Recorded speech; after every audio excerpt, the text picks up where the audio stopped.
नमस्कार, आप देख रहे हैं खबरदार। आपके साथ मैं हूं शुभांकर मिश्रा और खबरदार की शुरुआत आज एक अच्छी खबर से करने जा रहे हैं। दरअसल बढ़ती महंगाई के बीच केंद्र सरकार ने देश के लोगों को बड़ी राहत दी। कच्चे तेल की बढ़ती कीमतों का असर भारत पर लगातार पड़ रहा था, इसलिए अब केंद्र सरकार ने महंगाई से राहत देते हुए पेट्रोल और डीजल के दामों में बड़ी कटौती कर दी है।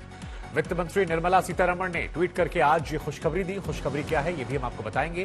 दरअसल केंद्र सरकार ने पेट्रोल और डीजल पर सेंट्रल एक्साइज ड्यूटी को कम कर दिया है। केंद्र ने पेट्रोल पर 8 रुपए और डीजल पर 6 रुपए एक्साइज ड्यूटी कम किया है और इस ड्यूटी के कम होने की वजह से पेट्रोल जो है अब आपको 9.5 रुपए और डीजल 7 रुपए सस्ता मिलेगा। हम आपको बता दें कि ये कीमतें आज रात 12 बजे से लागू हो जाएंगी और ये लोगों के लिए राहत वाली खबर है, क्योंकि बढ़ती महंगाई ने लोगों को परेशान कर रखा था। इससे पहले केंद्र सरकार ने 3 नवंबर 2021 को पेट्रोल पर 10 रुपए प्रति लीटर और डीजल पर 5 रुपए प्रति लीटर एक्साइज ड्यूटी घटाई थी। तब से लेकर तेल के दामों में लगातार बढ़ोतरी हो रही थी। यूक्रेन और रूस के बीच चल रही जंग के बाद से कच्चे तेल की कीमतों में लगातार बढ़ोतरी देखने को मिल रही थी और इसका सीधा जो असर है वो घरेलू बाजार पर पड़ रहा था, आम लोगों की जेब पर पड़ रहा था। अब इसको लेकर राहत मिली है। इसी बात को लेकर सरकार पर जनता का लगातार दबाव था, विपक्ष भी लगातार दबाव दे रहा था, लेकिन अब ये बड़ी और राहत वाली खबर आई है। हम आपको बता दें कि पेट्रोल और डीजल पर एक्साइज ड्यूटी कम होने से जनता को थोड़ी राहत मिलेगी। पीएम मोदी ने जनता को राहत देने वाले इस फैसले का स्वागत किया है।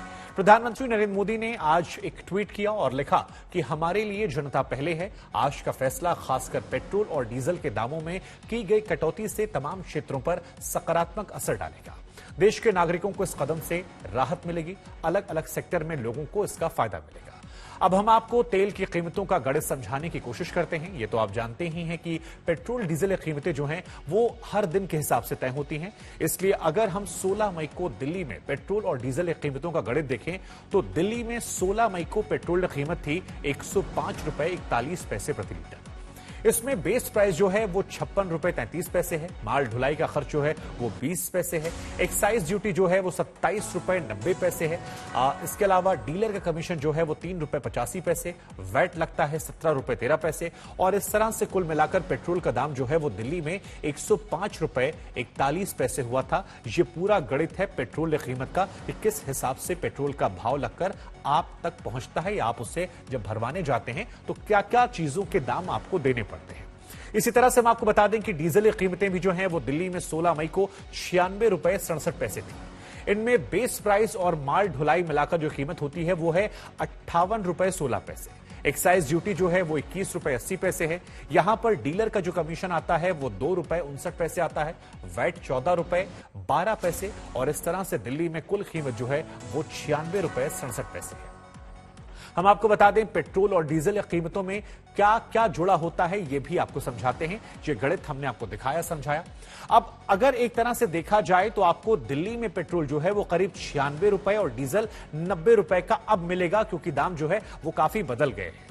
इसके अलावा आपको बता दें केंद्र सरकार ने तो एक्साइज ड्यूटी घटाकर जनता को बहुत बड़ी राहत दी है। इस फैसले के बाद अब उन तमाम राज्यों पर दबाव बढ़ेगा जहां पर स्टेट टैक्स बहुत ज्यादा है। और एक सवाल यहां पर यह भी, क्या बीजेपी जो है वो अब अपने शासित राज्यों में इस टैक्स को कम करवाएगी ताकि जनता को और राहत मिल जाए। हम आपको बता दें कि आपको यह पता होना चाहिए कि आपके प्रदेश की सरकारें आपसे पेट्रोल पर कितना वैट ले रही हैं, यह आपको जानना चाहिए। दिल्ली की बात करेंगे तो वैट दिल्ली में 19 रुपए 4 प्रतिशत है। तेलंगाना की बात करेंगे तो 35.2% है, जो काफी ज्यादा है। छत्तीसगढ़ की आप बात करेंगे तो 24% है। इसके टैक्स के अलावा 2 रुपए प्रति लीटर वैट भी वहां पर वसूला जाता है। अगर आप महाराष्ट्र की बात करेंगे तो 25% टैक्स और इसके अलावा वहां पर 10 रुपए 12 पैसे प्रति लीटर अतिरिक्त टैक्स भी देना पड़ता है। राजस्थान की बात करेंगे तो करीब 31%, कर्नाटक में 25.92%, केरल की अगर आप बात करेंगे तो वहां पर लगभग 30% और पश्चिम बंगाल में 25% वैट जो है वो वसूला जा रहा है। अब सवाल और देखना यह है कि ये राज्य जहां पर इतना ज्यादा टैक्स या वैट लगता है वो कब तक पेट्रोल और डीजल के दामों में कमी करते हैं, क्योंकि केंद्र सरकार ने जब आज यहां पर एक्साइज ड्यूटी कम की है तो वो उम्मीद की जा रही है कि बाकी राज्य भी इससे प्रेरणा लेंगे और आम जनता को राहत देंगे। लेकिन हम आपको बता दें पिछले दिनों प्रधानमंत्री ने लोगों को महंगाई से राहत दिलाने के लिए राज्यों को एक्साइज ड्यूटी कम करने की सलाह दी थी। हालांकि कुछ राज्यों ने ही पिछले दिनों वैट में कटौती की, लेकिन अभी भी ज्यादातर राज्य ऐसे हैं जहां पर वैट ज्यादा है। और इसी वजह से केंद्र इस मामले में लोगों को राहत देने के लिए एक्साइज ड्यूटी में कटौती करता हुआ नजर आया। तो ये तमाम बड़ी बातें थी जो हमने आपको बताई और तमाम इससे जुड़े जो पहलू थे वो भी हमने आपको समझाए।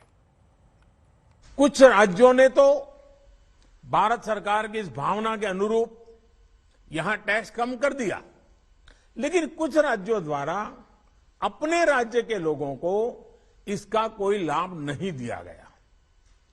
इस वजह से पेट्रोल डीजल की कीमतें इन राज्यों में अब भी दूसरों के मुकाबले कहीं ज्यादा है। ये एक तरह से इन राज्यों के लोगों के साथ अन्याय तो है ही, साथ ही पड़ोसी राज्यों को भी नुकसान पहुंचाता है। स्वाभाविक है कि जो राज्य टैक्स में कटौती करते हैं उन्हें राजस्व की हानि होती है। पिछले साल नवंबर महीने में वैट कम करने की बात की थी, सबको मैंने प्रार्थना की थी, लेकिन कई राज्य, मैं यहां किसी की आलोचना नहीं कर रहा हूं, मैं सिर्फ आपसे प्रार्थना कर रहा हूं, आपके राज्य के नागरिकों की भलाई के लिए प्रार्थना कर रहा हूं। तो यहां पर केंद्र सरकार ने यह राहत दी है, लेकिन ऐसा लग रहा है कि इस राहत वाले कदम पर भी विपक्ष को यह रास नहीं आ रहा और इसी वजह से विपक्ष ने निशाना साधा है। विपक्ष का यह कहना है कि महंगाई के मामले में घिरी केंद्र सरकार ने विपक्ष के दबाव में यह बड़ा कदम उठाया है और इसमें भी कई तरह के आरोप जो हैं वो विपक्ष की तरफ से लगाए गए हैं। 60 दिन पहले 10 रुपया प्रति लीटर डीजल के रेट बढ़ाए और आज 7 रुपया लीटर कम कर दिए और कहा तालियां बजाओ क्योंकि 3 रुपया लीटर की बढ़ोतरी बाकी है। 60 दिन पहले यानी 21 मार्च 2022 को 10 रुपया लीटर आपने पेट्रोल के दाम बढ़ाए और आज 9 रुपया 50 पैसे प्रति लीटर कम कर दिए, अभी भी 50 पैसे ज्यादा हैं। तो क्या करें? ताली बजाएं, थाली बजाएं, धन्यवाद करें, बेवकूफ बनाना बंद करें। याद करिए 21 मार्च 2022 को पेट्रोल का रेट था 95 रुपया 41 पैसे, आज है 105 रुपया 41 पैसे। आप कह रहे हैं 9.5 रुपया कम कर दिया, 10 रुपया बढ़ा दिया, भैया 9.5 कम कर दिया। इसी तरह से डीजल का भाव 21 मार्च 2022 को था 86 रुपया 67 पैसे, आज दिल्ली में है 96 रुपया 67 पैसे। 10 रुपया बढ़ा दिया, 7 रुपया कम कर दिया। मैं अनुरोध करूंगा मोदी जी से, निर्मला जी से, भाजपा के नेताओं से, ये जनता है, ये सब जानती है, इन्हें बेवकूफ बनाना बंद करें। तो रणदीप सुरजेवाला को आप सुन रहे थे, जो कई तरह के आरोप जो हैं वो यहां पर लगा रहे थे। उज्ज्वला योजना के लाभार्थियों के लिए वित्त मंत्री की ओर से आपको बता दें एक अच्छी खबर है। वित्त मंत्री निर्मला सीतारमण ने आज ऐलान किया कि इस साल उज्ज्वला योजना के तहत आने वाले सिलेंडर की कीमतें जो हैं उनमें 200 रुपए की सब्सिडी दी जाएगी। हम आपको बता दें कि उज्ज्वला योजना के तहत देश के 9 करोड़ लाभार्थियों को इस कदम का सीधा सीधा फायदा होगा। सरकार ने ये काम किया है तो काफी अच्छा काम किया है, क्योंकि लोगों को राहत होनी बहुत जरूरी है इस टाइम। तो 105 रुपए है इस टाइम, और अगर 9 रुपए होगा तो लोग और भी ज्यादा खुश होंगे इस चीज के लिए। अगर सरकार ये काम कर रही है तो मैं बोलूंगा कि बहुत अच्छा काम कर रही है। बहुत अच्छी, बहुत स्वागत योग्य कदम नहीं है सरकार की, और इससे जनता को कुछ न कुछ राहत पहुंचेगा। 8 रुपए 9 रुपए से कुछ भी नहीं आता ना भाई। ऑर्डर्स मानने वालों के लिए मिनिमम 100 रुपए 20-30 रुपए कम हुए तो अच्छा रहता। मिनिमम एक 1 लीटर तो भी 100 रुपीज में आता फिर भी अच्छा हो रहा था। 10-20 रुपीज बहुत मायने रखते हैं गरीब मिडिल। अच्छा हुआ सर, कम हुआ तो बहुत अच्छा हुआ। कुछ और कम हो तब हम लोग के लिए सही रहे ना। महंगाई तो चरम सीमा पे है ही, इसमें हम और आप क्या करेंगे? ऊपर से ही लगातार तेल के दाम बढ़ रहे थे, ये अभी बढ़ गए हैं, अभी और कम होंगे सर। अपेक्षा है, पूरा अपेक्षा है, अब होना है। नहीं, राहत की खबर है, ये बहुत अच्छी खबर है और मैं समझता हूँ कि काफ़ी लोगों को इससे राहत मिलेगी। बट अभी पेट्रोल और डीजल के दाम और कम होने चाहिए, कि जो पहले थे 65 से 70 रुपये के बीच में वो आ जाने चाहिए, जिससे सारी चीज़ें ट्रांसपोर्टेशन, भाड़ा, खाद्य पदार्थ, तेल, तो ये सब चीज़ों में कमी आएगी तो काफ़ी लोगों को इससे राहत मिलेगी। और ये मोदी सरकार की बहुत अच्छी खबर है। ये इसी की वजह से सारी सब चीज़ें महंगी होगी, ट्रांसपोर्टेशन सस्ता हो जाएगा, सब कुछ सस्ता हो जाएगा धीरे धीरे। सब्जी अब्जी सस्ती होगी, ट्रांसपोर्टेशन सस्ता होगा, डीजल सस्ता होने से, पेट्रोल सस्ता होने से हमारी गाड़ियों में फ़र्क पड़ेगा हम लोगों को। बढ़िया है, बट ये कांस्टेंट रहे तब ना। अभी 9 हुआ है, फिर 19 बढ़ा देंगे, फिर 9 कम कर देंगे। बात तो वहीं आ रही है प्रॉफिट मेकिंग पे है, या देखते हैं क्या बनता है उसका। तो जो अभी रिसेंटली कम किए हैं वो थोड़े लगता है राहत तो तब है, एक जगह बढ़ाओ दूसरी जगह से निकाल लेंगे कहीं ना कहीं से। तो आपने सुना लोगों की प्रतिक्रियाएं क्या थी, मिलीजुली प्रतिक्रियाएं थी। हालांकि ज्यादातर लोग ये मान रहे हैं कि इससे आम आदमी को राहत मिलेगी। लेकिन खबरदार में हम बात करने वाले हैं ज्ञान वापी विवाद को लेकर। दरअसल ज्ञान वापी एक मंदिर है या फिर मस्जिद, ये कोर्ट तय करेगा। हालांकि इस मामले में दोनों ही पक्ष जानते हैं कि ज्ञान वापी की जमीन का धार्मिक चरित्र ही इस केस की दशा दिशा तय करेगा। ऐसे में मुस्लिम पक्ष इसे मस्जिद बताता है तो हिंदू पक्ष से मंदिर कहता है। जिस श्रृंगार गौरी की पूजा को लेकर महिलाएं कोर्ट की शरण में गई थीं, उन्हीं श्रृंगार गौरी की पूजा के एक्सक्लूसिव वीडियो सामने आए हैं। इस तस्वीर में हिंदू पक्ष ये बताना चाहता है कि ये जगह हिंदू मान्यताओं से जुड़ी हुई है। हम आपको ये रिपोर्ट दिखाते हैं।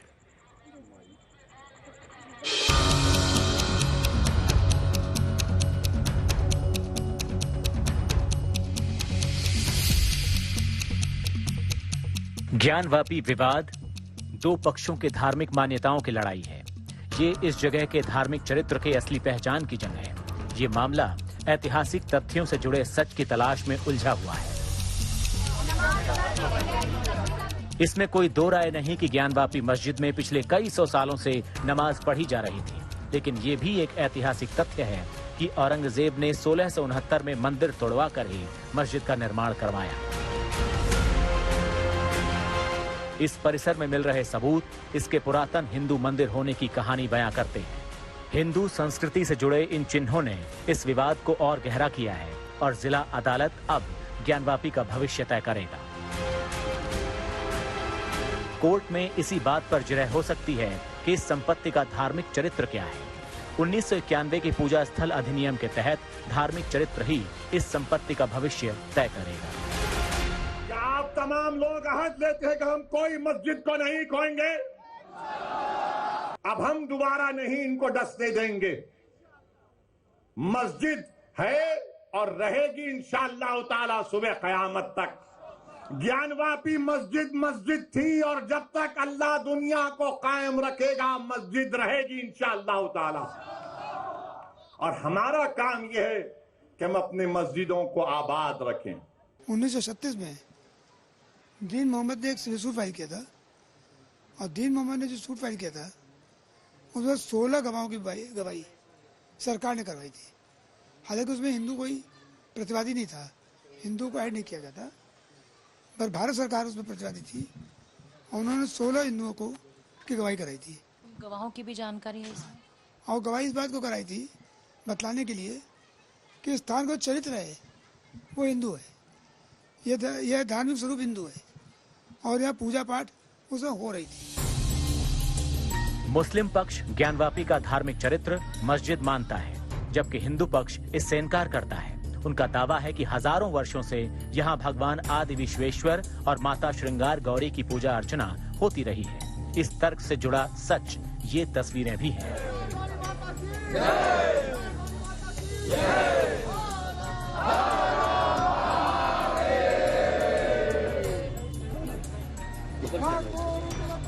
ये वीडियो श्रृंगार गौरी की पूजा अर्चना की है।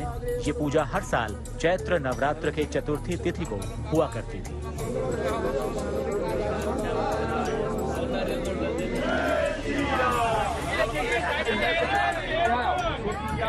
ये वीडियो इस साल फरवरी का बताया गया है। इससे ये दावा जरूर मजबूत होता है कि खासकर ये जगह हिंदू संस्कृति से जुड़ी हुई है। उपासना की इन तस्वीरों ने ये भी बताया कि इस जगह से हिंदू आस्था जुड़ी हुई है।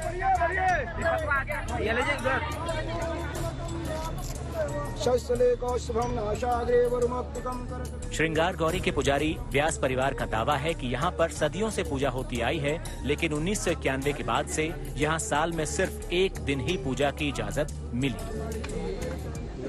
1991 में 610 1991 नंबर से एक मुकदमा दाखिल किया था मेनाना सोमनाथ व्यास ने कि ये जो पूरी प्रॉपर्टी है जो ज्ञानवापी मंडप और ये अविमुक्तेश्वर क्षेत्र जो है ये पूरा जो मस्जिद है जिसको कि लोग कथाकथित मस्जिद कहते हैं वो मंदिर है। मंदिर का हिस्सा होने के कारण अब हम लोग उसके पुजारी चले आ रहे हैं 300-400 सालों से और हमारा कब्जा भी उस तहखाने में बरकरार है आज तक। तो इस नाते हम लोगों ने ये दावा किया था कि उस मस्जिद को हम लोग को सौंप दिया जाए ताकि हम लोग उसकी पूजा अर्चना कर सके आदि विश्वेश्वर की। हर साल पूजा के लिए इस जगह को खास तौर से तैयार किया जाता है। माता श्रृंगार गौरी का श्रृंगार पूरा किए जाने के बाद ही उनकी पूजा शुरू होती है।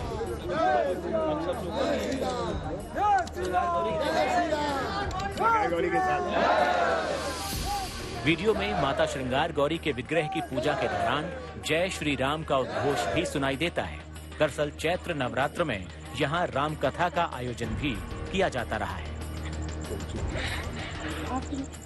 ये हमारे काशी सत्संग मंडल के तत्वाधान में विगत 64 वर्षों से निरंतर लगातार माघ महीने में राम कथा का आयोजन किया जाता है और उस आयोजन के उपलक्ष्य में सबसे पहले कार्यक्रम का जो उद्घाटन जो है माता श्रृंगार गौरी का दर्शन पूजन और वो नंदी जो नंदी मस्जिद की ओर है, उसके बाद परंपरा के अनुसार उन नंदी का दर्शन पूजन करने के पश्चात समारोह का उद्घाटन किया जाता है।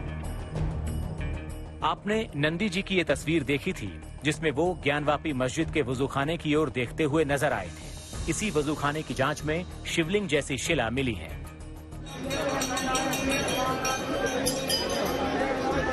इन नंदी जी की पूजा भी वर्षों से होती रही है।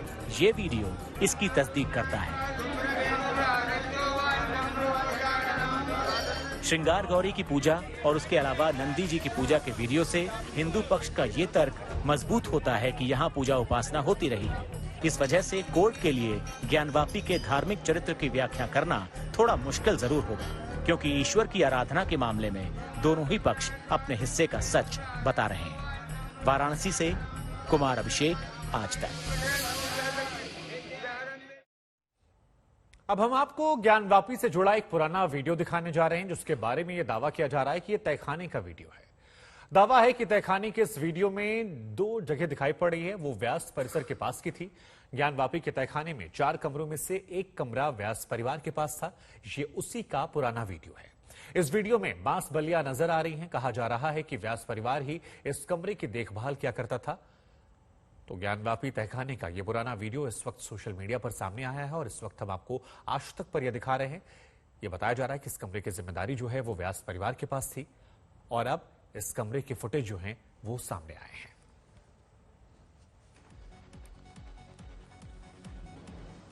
आगे बढ़ते हैं। ज्ञानवापी विवाद को सुलझाने की जिम्मेदारी जो है वो कोर्ट की है, लेकिन इस विवाद को और ज्यादा भड़काने की कई कोशिशें कई जगहों से हो रही हैं। बयानबाजियों के जरिए इस मामले को आम चर्चा का विषय बनाया जा रहा है और सोशल मीडिया के जरिए जन भावनाओं को भड़काने की साजिशें भी चल रही हैं। एक तरफ इत्तेहादे मिल्लत काउंसिल के मुखिया तौकीर रजा ने ज्ञानवापी विवाद को मुस्लिम जन भावनाओं पर बुलडोजर चलाने वाली घटना बता दिया, तो वहीं दूसरी तरफ दिल्ली में एक प्रोफेसर ने इस मुद्दे पर आपत्तिजनक टिप्पणी की तो हंगामा खड़ा हो गया।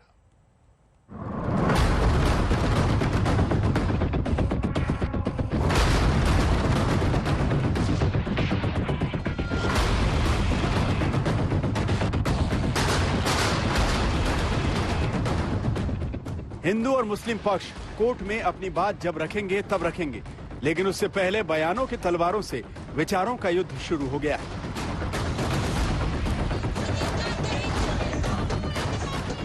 ज्ञानवापी सर्वे से निकले सच की परख कोर्ट करेगा, लेकिन उससे पहले ही सर्वे में मिले तथ्यों को सच मानकर विरोध की ज्वाला भड़कने लगी।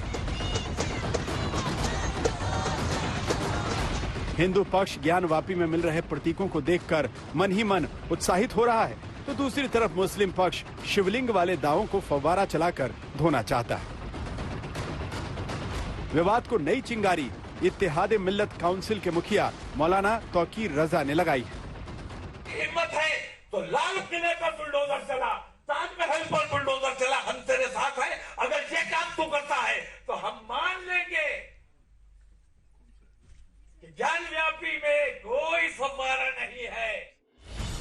दूसरी तरफ ज्ञानवापी विवाद में आपत्तिजनक पोस्ट करने के मामले में डीयू के एक प्रोफेसर रतन लाल को पुलिस ने आज गिरफ्तार किया है, तो हंगामा मच गया। रतन लाल ने ज्ञानवापी के वजूखाने में मिले शिवलिंग वाले दावे की तस्वीरों को लेकर आपत्तिजनक पोस्ट लिखी थी। छात्रों ने पुलिस की इस कार्रवाई का विरोध किया और जमकर नारेबाजी की।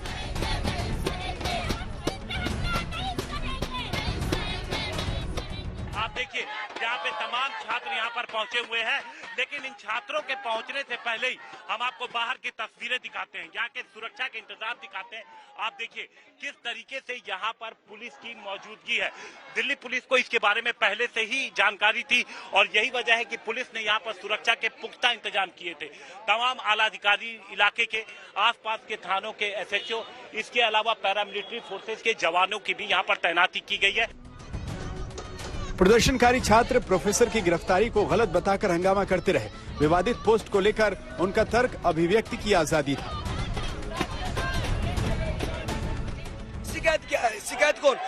एक बताइए, एक इतिहासकार होने के नाते एक प्रोफेसर अपना बयान देता है, उसमें साफ साफ एक वर्ड का इस्तेमाल है शायद।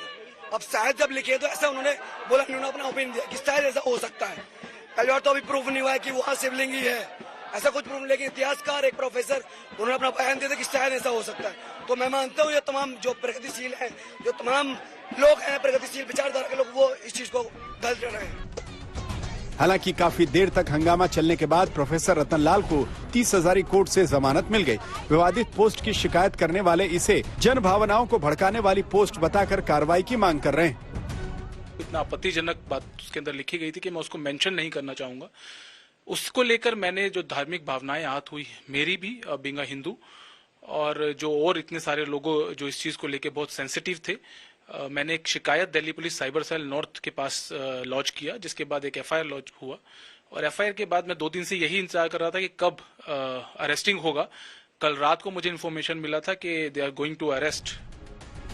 ज्ञानवापी केस की सुनवाई अब जिला अदालत में होनी है, लेकिन सुनवाई से पहले ही इस मुद्दे पर हो रही बयानबाजी और सोशल मीडिया वॉर को सौहार्द बिगाड़ने वाली कोशिश के तौर पर देखा जा रहा है। आज तक ब्यूरो। तो ये पूरा विवाद, पूरी रिपोर्ट हमने आपको दिखाई, लेकिन आपको बता दें कि आज की सबसे बड़ी खबर जो है वो है पेट्रोल डीजल को लेकर, क्योंकि आज केंद्र सरकार की तरफ से बड़ी राहत दी गई है एक्साइज ड्यूटी कम करके, और इसका फायदा जो है आम लोगों को मिल रहा है। इस वक्त आज तक पर हमारे साथ रेल मंत्री अश्विनी वैष्णव जुड़ रहे हैं। आपका बहुत बहुत स्वागत है सर आज तक पर। और आज एक बड़ा फैसला लिया गया, राहत का शनिवार कहा जा रहा है कि आम लोगों की सरकार है। तो पहला रिएक्शन क्या सर आपका, क्योंकि जनता के मन में कई सवाल है, कई लोग तो ये भी कह रहे हैं कि अभी तो चुनाव भी नहीं थे, आज इतनी बड़ी राहत दे दी गई सरकार की तरफ से, तो वजह क्या है और इसका इंपैक्ट क्या देख रहे हैं सर आप? देखिए, प्रधानमंत्री श्री नरेंद्र मोदी जी की सरकार चुनावों और राजनीति से ऊपर उठ के सबसे पहले एक साधारण मध्यम वर्गीय परिवार और गरीब परिवार, माता और बहनों की चिंता करती है। आज अगर आप देखें, ये जो रिलीफ दी गई है, इतनी आज विश्व में महंगाई है, विश्व में विपरीत परिस्थितियां हैं, इनके बावजूद एक बोल्ड स्टेप लिया गया है, बहुत बड़ा बोल्ड स्टेप लिया गया है ये रिलीफ देके। और ये रिलीफ के पीछे सबसे बड़ी भावना है, मूल भावना है कि जो हमारे मध्यम वर्गीय परिवार है, जो हमारे गरीब परिवार हैं, उन सबको एक राहत देना। जी, पेट्रोल डीजल के दाम कम किए गए, उज्ज्वला योजना के तहत आज जो लाभार्थी हैं उनको LPG में कम मिल रहा है, सीमेंट के दाम भी कम कर दिए गए। तो एकाएक जो ये कई सारी राहत आई है, इसी वजह से शायद लोग सवाल पूछ रहे हैं सर कि आज ये शनिवार के दिन इतनी बड़ी मेहरबानी ये राहत को लेकर है या इसके अलावा कोई और भी बात है, क्योंकि कई लोग इसको लेकर खुलकर तारीफ कर रहे हैं इस वक्त आपकी।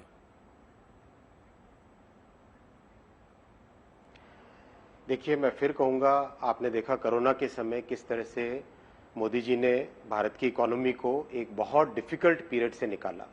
जब सारे विश्व में एक ऐसी विपरीत परिस्थितियां थी, तब भी मोदी जी ने भारत के किसी भी गरीब परिवार को भूखे नहीं सोने की परिस्थितियों में आने दिया। हमेशा एक व्यवस्था की 80 करोड़ लोगों के पास खाने का सामान पहुंचाया, वैक्सीन फ्री में दी। तो जिन चीज़ों का असर हमारे एक साधारण भारतीय जनता पे पड़ता है, उन चीज़ों पे हमेशा एक फोकस रखा। वही बात आज सीमेंट, वही बात स्टील, वही बात डीजल, वही बात पेट्रोल, वही बात LPG, इन सब के पीछे मूल भावना ये है कि किसी भी जो साधारण परिवार हमारे हैं, इन सबको जो ज़रूरतें हैं, उन ज़रूरतों के पीछे हम हमेशा सरकार की तरफ से खड़े रहें। प्रधानमंत्री मोदी जी हमेशा सरकार की तरह, चट्टान की तरह खड़े रहे। ठीक है। अब सर एक सवाल यहां मन में जनता की आता है कि पिछले साल नवंबर में जब आप लोगों ने दाम कम किए थे तब प्रधानमंत्री जी ने देशवासियों के साथ साथ तमाम राज्यों से अपील किया था कि जो वैट है कम कर दें। कुछ राज्यों ने किया, कुछ ने नहीं किया। तो क्या बीजेपी शासित राज्य और राहत दे सकते हैं? ऐसा कोई रोड मैप आपका है? और बाकी राज्यों से भी क्या कोई आप लोग अपील करेंगे कि देखिए और राहत दे दीजिए, क्योंकि इस वक्त वाकई में महंगाई से आम जनता काफी परेशान है। बिल्कुल, सभी राज्यों को भी इस जर्नी में साथ जुड़ना चाहिए। सभी राज्यों को भी यथासंभव मेरे हिसाब से बराबर की मात्रा में सबको रिलीफ देनी चाहिए। जी, आपने जो ये फैसला लिया, आप कह रहे हैं कि देखिए ये आम लोगों के लिए फैसला है, आम लोगों के लिए सरकार फैसला ले रही है, लेकिन ऐसा लग रहा है कि शायद कांग्रेस को ये बात समझ में नहीं आ रही है। रणदीप सुरजेवाला जी अब से थोड़ी देर पहले टीवी पर आए थे, कहा देखिए 10 रुपए इन्होंने 60 दिन के अंदर बढ़ाया, 9 रुपए 50 पैसे पेट्रोल पर कम किया और डीजल पर 7 रुपए घटा दिया। तो बढ़ाया ज्यादा है 60 दिनों के अंदर, कम करने वाला कम है, हेराफेरी वो कह रहे हैं। इसको क्या जवाब देंगे सर आप? बहुत स्पष्ट बात है, जिन लोगों को तथ्यों की जानकारी है वो लोग भी अगर देश को इस तरह से भ्रमित करें तो अच्छी बात नहीं है। प्राइस ऊपर बढ़ना घटना इंटरनेशनल प्राइसेस पे डिपेंड करता है, लेकिन जो एक्साइज ड्यूटी है जो कि आज कट की गई है वो भारत सरकार ने अपने रेवेन्यू में से पब्लिक के लिए, आम जनता के लिए, सबके लिए एक क्लियर रिलीफ दी है। वो relief today that relief is worth almost 1 lakh crore rupees, 1 lakh crore रुपए के बराबर की ये टोटल रिलीफ है। तो ये रिलीफ सीधे हमारे आम जनता के जो परिस्थितियां हैं उनको सुधारने के लिए काम आएगी। जी, आप कह रहे हैं सर कि इससे आम लोगों को सीधा फायदा होगा, लेकिन एक सवाल मन में यह आता है कि हाल फिलहाल में सिलेंडर के दाम कई बार बढ़े। आज आपने हालांकि राहत दी है, 9 करोड़ उज्ज्वला योजना के लाभार्थी जो हैं उन्हें सीधा लाभ मिलेगा, लेकिन दिल्ली की अगर मैं बात कर लूं तो एक महीने में 50 रुपए से अधिक दाम बढ़ गए। तो इसका लाभ कैसे आम आदमी को मिलेगा? क्योंकि सिलेंडर में दाम काफी बढ़ा दिए गए हैं हाल फिलहाल में। आप इधर कम कर रहे हैं लेकिन एक तरफ इतने बढ़ गए हैं जिससे शायद बहुत बड़ा असर जो है वो लोगों को नहीं महसूस होगा। ऐसा कुछ लोगों के सवाल है ये।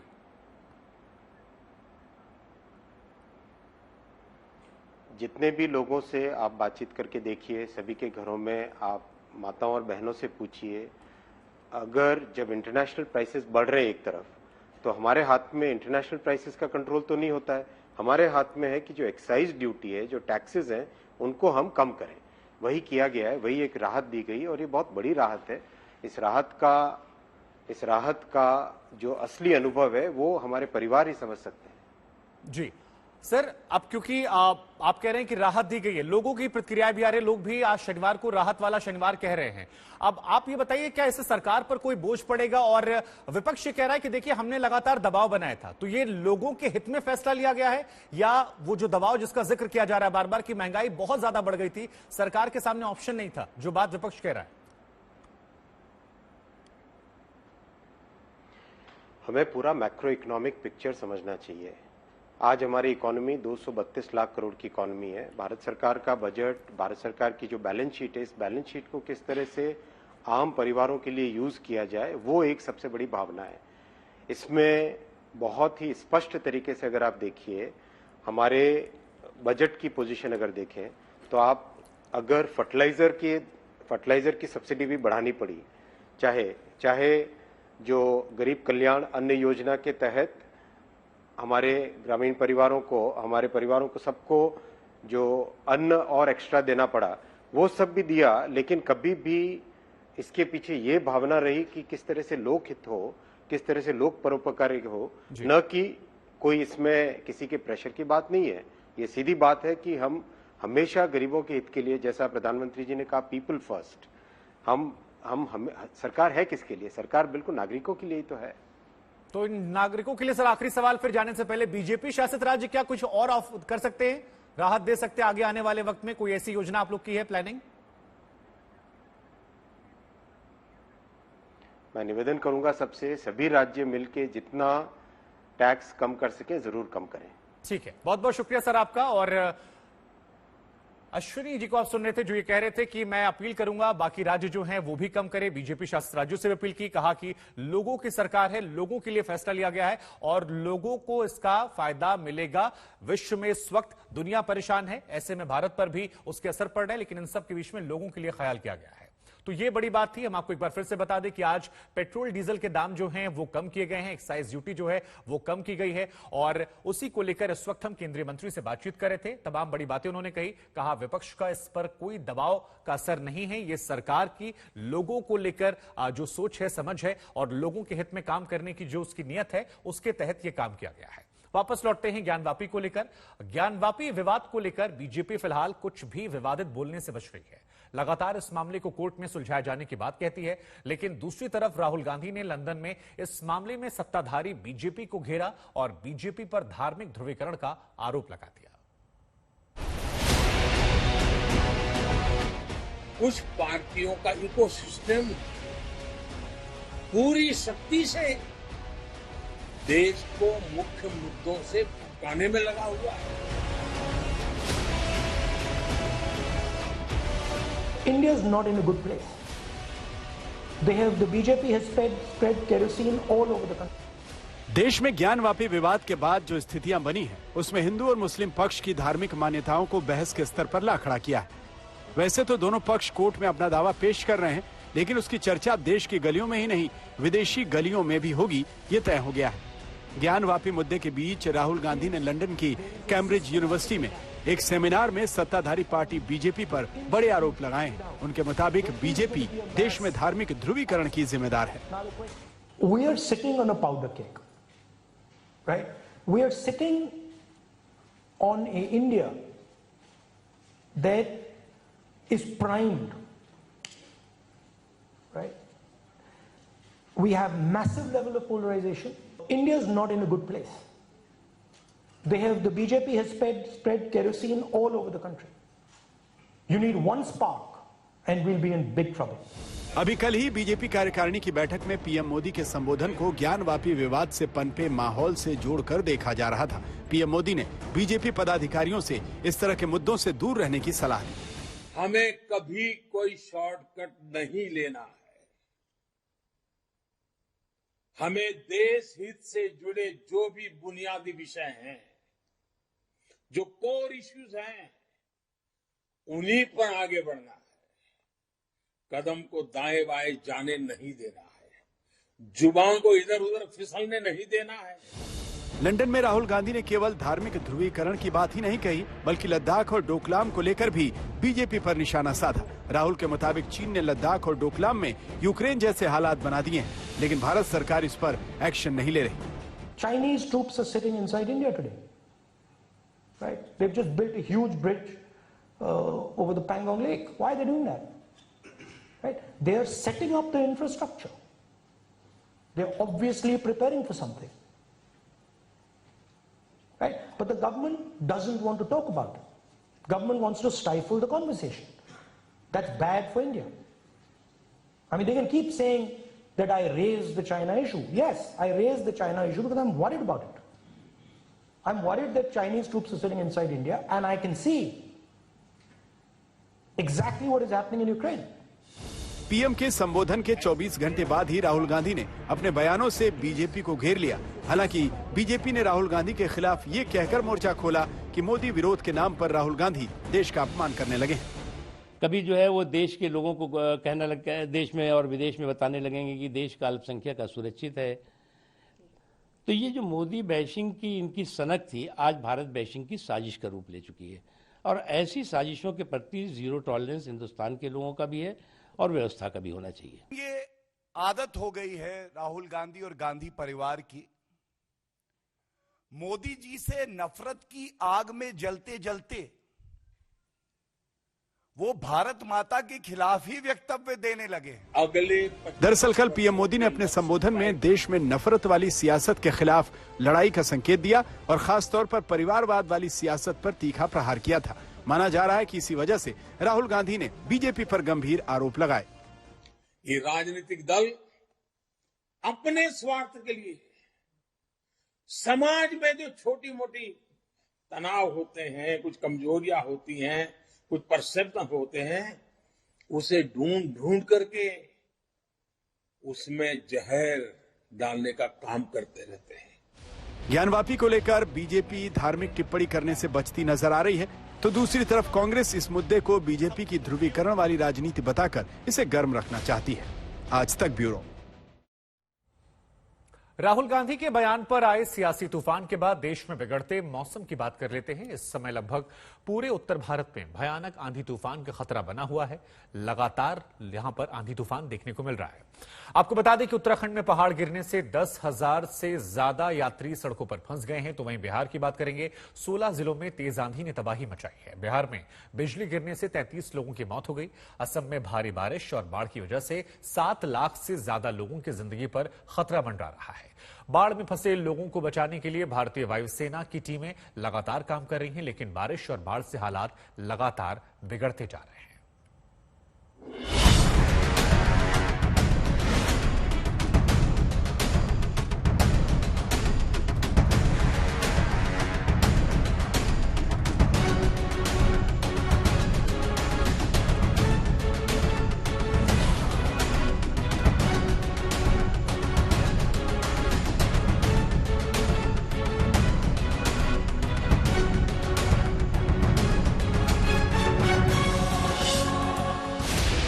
उत्तराखंड से लेकर असम तक और बिहार से लेकर कर्नाटक तक देश मौसम की मार झेल रहा है। उत्तराखंड में लैंडस्लाइड से हजारों लोग मुश्किल में फंसे हुए हैं। बिहार में बिजली गिरने से 30 से ज्यादा लोग मारे गए हैं। असम में तो हालात सबसे ज्यादा खराब हैं। यहाँ ब्रह्मपुत्र और दूसरी नदियों में आई बाढ़ ने सैकड़ों गांवों को डुबो दिया है। असम के 7 लाख लोग इस समय बाढ़ का सामना कर रहे हैं। भीषण गर्मी से जूझते हुए लोगों को इस बात की उम्मीद नहीं थी कि गर्मी से राहत दिलाने के लिए मौसम इस बार कहर बरसाएगा। पूरे उत्तर भारत में 50 डिग्री तापमान को छूने वाले मौसम के बीच लोग बारिश की उम्मीद कर रहे थे। हालांकि बारिश आई, लेकिन मुसीबत लेकर। उत्तराखंड में बारिश और भूस्खलन की वजह से 10,000 से ज्यादा 4 धाम यात्री फंस गए हैं। ये बड़कोट से जानकी चट्टी तक यमुनोत्री के बीच सड़क मार्ग है, जहाँ जगह जगह पहाड़ गिरने से रास्ता जाम हो गया है। सड़कों पर गाड़ियों की लंबी लाइन लगी हुई है। यहाँ बीच रास्ते में आकर क्राउड का नाम लेकर रोक रहे हैं। मानते हैं क्राउड होगी, लेकिन आप ये मिसमैनेजमेंट है पूरी तरह से। क्राउड का रजिस्ट्रेशन बंद कर दीजिए। जितना आपको क्राउड यहाँ करनी है, जितनी कैपेसिटी आप लोगों की संभालने की, उतना अलाउ कीजिए, बंद कर दीजिए। आप वहाँ से अलाउ कर रहे हैं, बीच रास्ते में रोक रहे हैं, ये समझ से बाहर है। कब आप आए थे? हम कल के चल रहे हैं। अभी उतना दूर से आया, रजिस्ट्रेशन करके आया, इधर आने के बाद रोक दिया। बहुत परेशान है। वो सुबह से यहाँ ही ठहरे, बहुत परेशान लग रहे। बारिश और पहाड़ों के गिरने के बीच यात्रियों के लिए सबसे बड़ी मुश्किल ये है कि इस यमुनोत्री रोड को शुरू होने में कम से कम 3 दिन का वक्त लग सकता है। यानी अगले 3 दिनों तक यात्रियों को इसी तरह सड़क पर ही संकट का सामना करना पड़ेगा।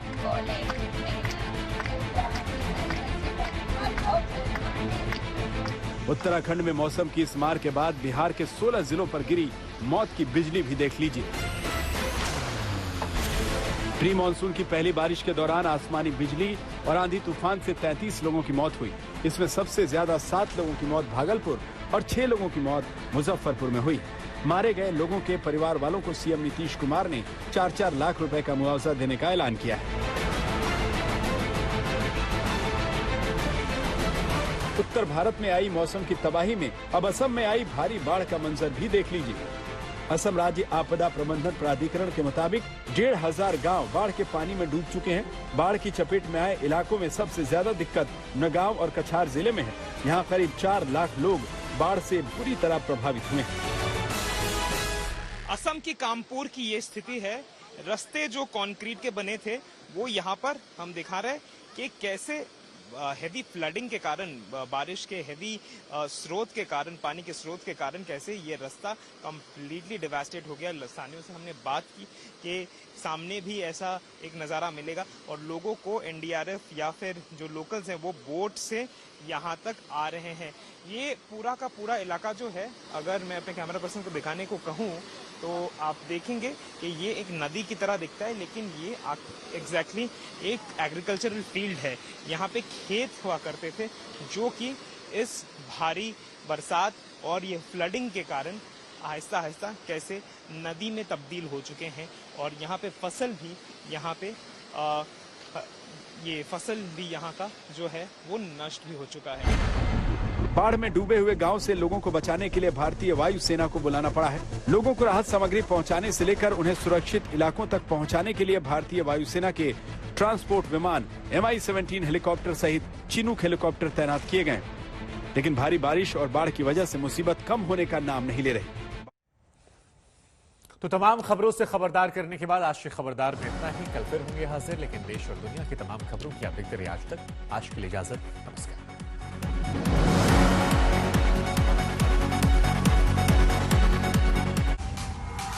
आज तक HD, सबसे तेज, सबसे ज्यादा।